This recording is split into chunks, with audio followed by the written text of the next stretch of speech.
বন্ধুরা, কালকে না পরশু আর্জেন্টিনা জিতার সাথে সাথে ওয়ার্ল্ড ওয়ার শুরু হয়ে গেছে। সরি, পরশু দিনই, ঠিক আছে।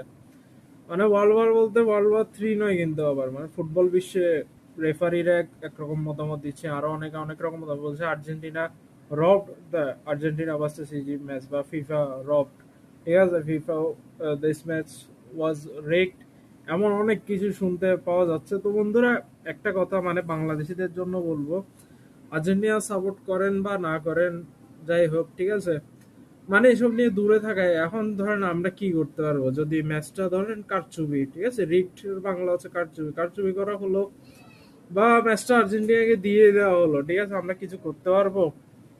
এটা হলো একটা কথা। এবার আসি খেলার মধ্যে আমরা কি দেখলাম। লিসান্দ্রো মার্টিনেজকে যে ফাউল করা হয়েছিল, এখানে লিসান্দ্রোর পায়ে কিন্তু বল ছিল, লিসান্দ্রো বলে কন্ট্রোল হারায় নাই, তখন ফাউল করা হয়েছিল। তারপরে মিশর এখান থেকে বিল্ড আপ দিয়ে কাউন্টার অ্যাটাক গোল দেয়, তাই ওটা কি রেফারি বাতিল করে দেয়।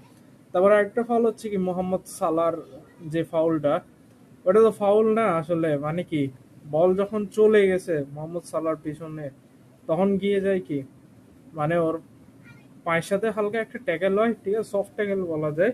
ওটা কোনো ফাউলও না।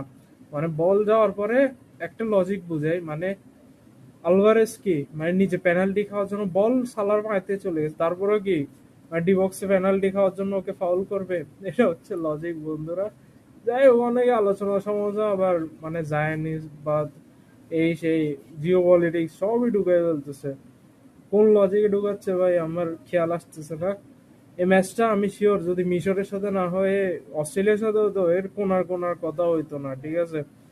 আহ, কথা হলো বলতো আর্জেন্টিনা চুরি করে জিতছে, আবার জিও পলিটিক্স এগুলো কিচ্ছু আসতো না, এ হচ্ছে কথা আর কি।